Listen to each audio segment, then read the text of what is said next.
weird knock on the door. And people swear it sounded like something, and I completely get why they think it did. As he hears the knock, he says he may enter, and in comes Seth Rollins. Laughing at Roman Reigns, it is revealed Adam Pearce has picked Seth Rollins to fight Roman Reigns for the Universal Championship at the Royal Rumble. Very good. I enjoyed that a lot. I am so looking forward to the Royal Rumble now. Forbidden Door gone. Brock Lesnar versus Bobby Lashley for the WWE Championship. Seth Rollins versus Roman Reigns for the Universal Championship. This could be, not to mention the Men's Royal Rumble is starting to look a little stacked. And all the surprises that could come out. We could get Paige returning at the Royal Rumble. We could get fucking Britt Baker DMC returning at the Royal Rumble. We could get CM Punk, Moose. Everything that you thought was impossible could now happen at the Royal Rumble. I'm excited. I am fucking pumped for the Royal Rumble, ladies and gentlemen. Now, we move on to Monday Night Raw. A little less exciting, but still a very good Raw. By the way, if I were to give SmackDown a grade, A fucking plus. Besides the Madcap Moss and Happy Corbin promo, the match was good itself. If you get rid of the promo, it's a perfect SmackDown. It really is. I enjoyed that SmackDown so much. Oh my god. Perfect. Now we move on to Monday Night Raw, which kicked off with Brock Lesnar in the ring addressing Bobby Lashley, saying he is not afraid of him. Bobby Lashley would look at Cedric Alexander and Shelton Benjamin, saying he is doing this alone. The Hurt Business is disintegrated. The only person he goes out there with is MVP. They would have a great war of words. Brock Lesnar said for 20 years he was winning championship in the rings or in other rings. Talking about UFC. And Lashley didn't climb the ladder of success with him. He said he's a Brock Lesnar wannabe. And he would actually tell one of the lines that I love. This is the line of the week in wrestling, in my opinion. Brock Lesnar looks at Paul Heyman and says, "Hey, Paul, knock, knock." And Paul Heyman goes, "This is one of the things I never thought would happen. Brock Lesnar telling a knock, knock joke. Who's there, Brock?" And Brock says, "Bobby."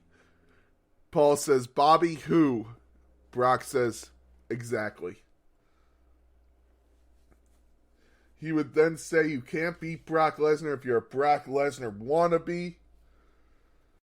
After this, he would leave the ring and Bobby Lashley would be attacked by Shelton Benjamin and Cedric Alexander. He would lay them both out, looking at Brock Lesnar up the ramp, pointing to him, signifying this is going to be your new WWE champion at the Royal Rumble, ladies and gentlemen. After this, we got a Raw Tag Team Championship match with RK Bro versus the Alpha Academy. Before the match, by the way, this Raw was taking place in Philadelphia.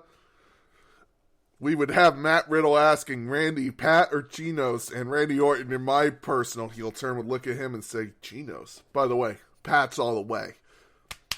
Philly, Pats.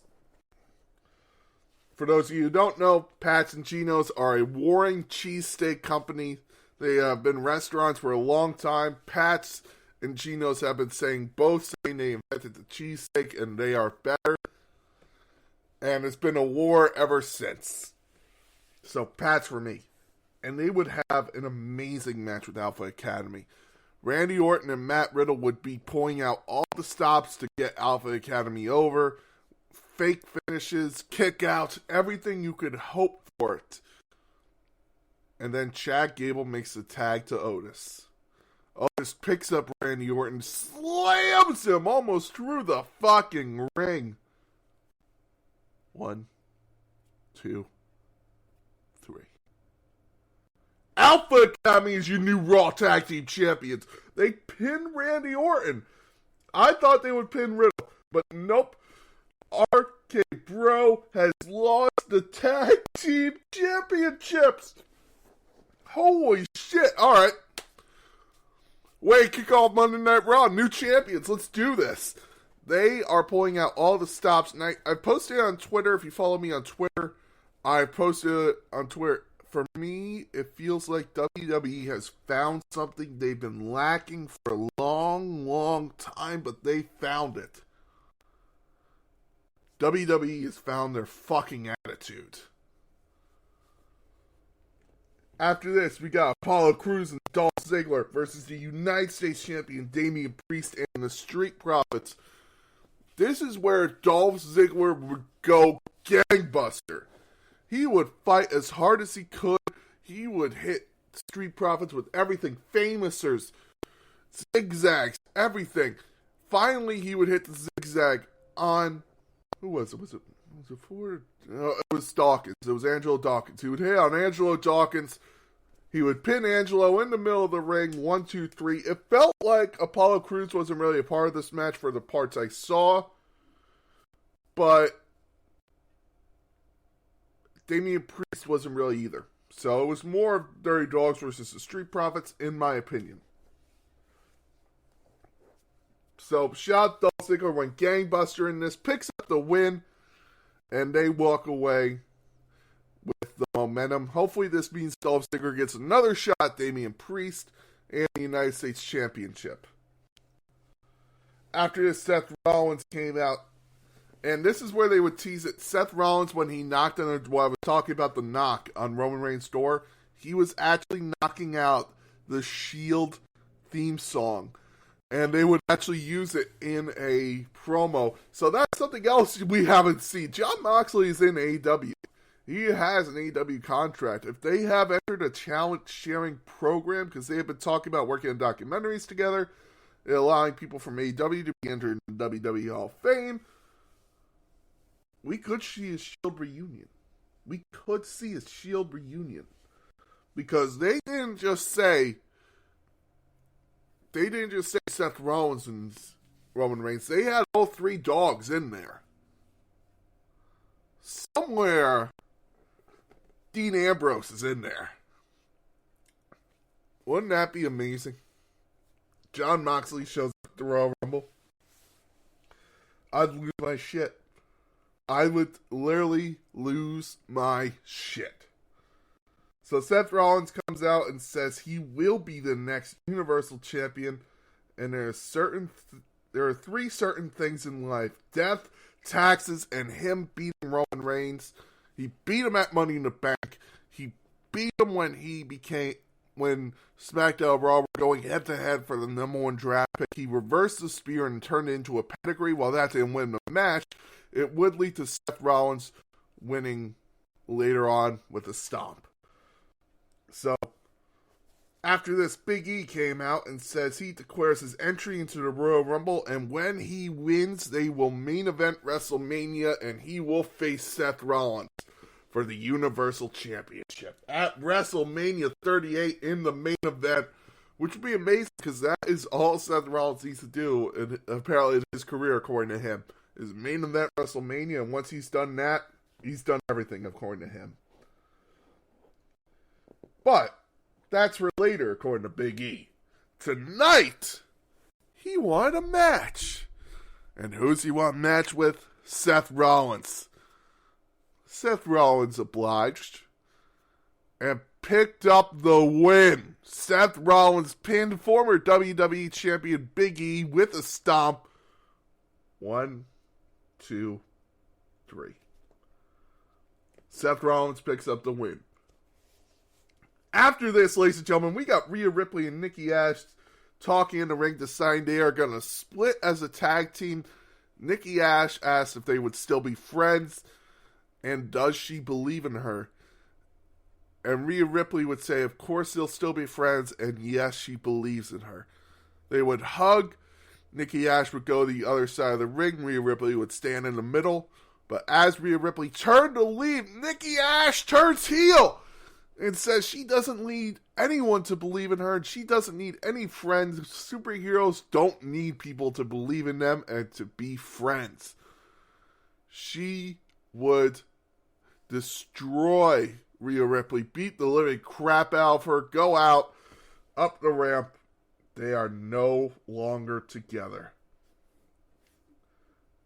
After this, we got Omos versus first we get a 24/7 championship little segment where there would be cheesesteaks.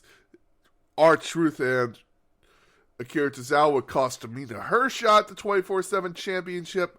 Reggie would run to Omos, and Omos would challenge him to a match next week, because right now he's going to go beat up some enhancement talent. Omos would then face Nick Sanders in the ring, and Omos would just beat the living shit out of him. It's enhancement talent, let's be honest. After this, we got a Cutting Edge with Beth Phoenix. Edge would host a Cutting Edge and would talk about Beth Phoenix. He would butter her up, flattery, everything. He would even have a video package, and bravo the Edge there, bravo the Edge. Buttering up his wife for something maybe a little later on.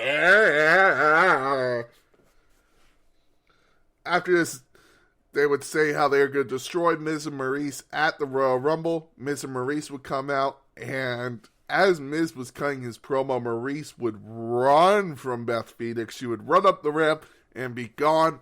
Miz would turn around and would be scared as shit that he is now alone.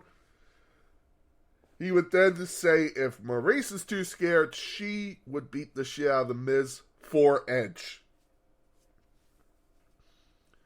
After this, we got Austin Theory versus AJ Styles in a match that I was looking forward to. Could have been a great match, but Grayson Waller from NXT had to throw himself into the mix. Had to cause a DQ. AJ Styles wins by DQ, and Grayson Waller says he will see him tonight on NXT. I'm going to be watching. Are you? I'm looking forward to that match. And then finally, after months of being off TV since Extreme Rules, Alexa Bliss would return in a therapy segment. This was a bad part of the night. I was looking forward to Alexa Bliss returning, and she had a terrible therapy segment. She would throw things after the doctor brought up Charlotte Flair destroying Lily. She would throw things and say, see you next week, and we'll be right back. This was the bad segment of the night. They could have done completely without this. I've always been an Alexa Bliss fiend fan of when it's Alexa Bliss evil. I love it, but this was just, ugh. After this, we got a triple threat match to determine the number one contender at the Royal Rumble for Becky Lynch, Bianca Belair, Liv Morgan, and Doudrop in a triple threat match. And this was a doozy. Great triple threat match. Becky Lynch would be on commentary and would actually interject herself in the ring. Since it is a triple threat match and there are no DQs, she would throw herself into the ring and cost Bianca Belair the win. Bianca Belair and Becky Lynch would brawl outside the ring, but as this is happening, Doudrop goes up to the second rope, does a Vader bomb on...